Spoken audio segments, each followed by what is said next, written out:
அடுத்து திமுக ஸ்டார்ட் பண்ணுறாங்க. அண்ணா 1949 பெரியாரோட பர்த்டேல செப்டம்பர் 17.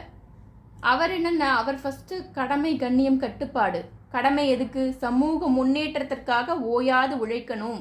அதான் அவருடைய ஃபர்ஸ்ட் நோக்கம். கண்ணியம்னா இப்போ எதிர்கட்சியிலேருந்து நமக்கு எதிராக ஒரு கருத்துக்கள் கொடுக்குறாங்க இல்லையா, அவங்கள்ட்ட இருந்து கூட சொல்லக்கூடிய விஷயங்களை நம்ம என்ன பண்ணணுமா, ஏற்றுக்கணுமா. அதாவது அவங்கள்ட்ட நம்ம கண்ணியமாக பேசணும். சில வார்த்தைகள் வந்து அவங்கள்ட்ட இருந்து நல்ல விஷயங்கள் இருந்தால் கூட அதை எடுத்துக்கணும். ஆப்போசிட் பார்ட்டிகிட்ட இருந்து கூட சொல்கிறாரு. அப்போ அது கண்ணியம். கட்டுப்பாடு அப்படின்னு பார்த்தீங்கன்னா தன்னுடைய தனிப்பட்ட வாழ்க்கையிலையும் சரி, கட்சி விதிமுறைகள்லையும் சரி, எந்த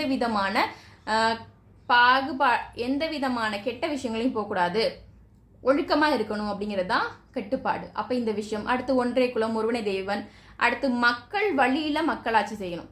சரிங்களா? ஏன்னா மக்களாட்சிங்கிறதே மக்கள் வழியில் தான். அப்போ மக்களாட்சி செய்யணும். நிறைய விஷயங்கள் இன்னமும் அவர் கொண்டு வராரு. சரிங்களா? அதிமுக எதை ஃபாலோ பண்ணுது? அண்ணாயிசம். அதான் அவங்களுடைய ஃபுல் அண்ட் ஃபுல். அதே போல் மக்களாட்சி தொடர்றாங்க. நிறைய விஷயங்கள். அப்போது கொள்கைகள் அப்படிங்கிறது நிறையா இருக்குது இதுக்கு முன்னாடி வரைக்கும். இப்போ நான் ஸ்டார்டிங்லன்னு சொல்லியிருக்கேன். ஏன்னா அதுக்கப்புறமாடி ஒவ்வொரு பர்சனோட இது சொன்னேன்னா நான் இவங்களுக்கு ஃபேவரபிள்னு சொல்லிடுவீங்க. ஏன்னா யாருக்கும் ஃபேவரபிள் இல்லை. உங்களுக்கு ஒரு விழிப்புணர்வு கொண்டு வரணும் அப்படிங்கிறதுக்காக தான் இந்த கொள்கைகள் பற்றி சொல்கிறேன். அப்போது இந்த வருஷம் 2026 நீங்கள் யாருக்கு ஓட் போடணும் அப்படின்னாலும், யாருடைய கொள்கைகள் சரியானதாக இருக்கோ, உங்களுக்கு சாட்டிஸ்ஃபேக்ஷனாக இருக்கோ, அவங்களோட நல்லா படித்து பார்த்து ஓட்டு போடுங்க.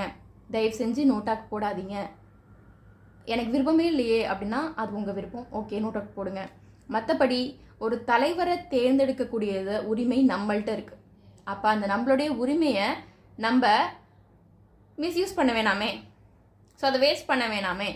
ஒரு தலைவரை தேர்ந்தெடுங்க, சிறந்த தலைவரை தேர்ந்தெடுங்க. அவ்வளோதான். அது உங்கள் விருப்பம். யார் வேணாலும் தேர்ந்தெடுங்க. கொள்கைகள் பற்றி தெரிஞ்சுக்கிட்டு நீங்கள் தேர்ந்தெடுங்க.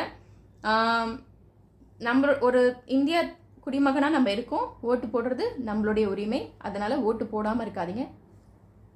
அடுத்த வேறு ஒரு பதிவில் சந்திக்கிறேன் உங்களை. நன்றி.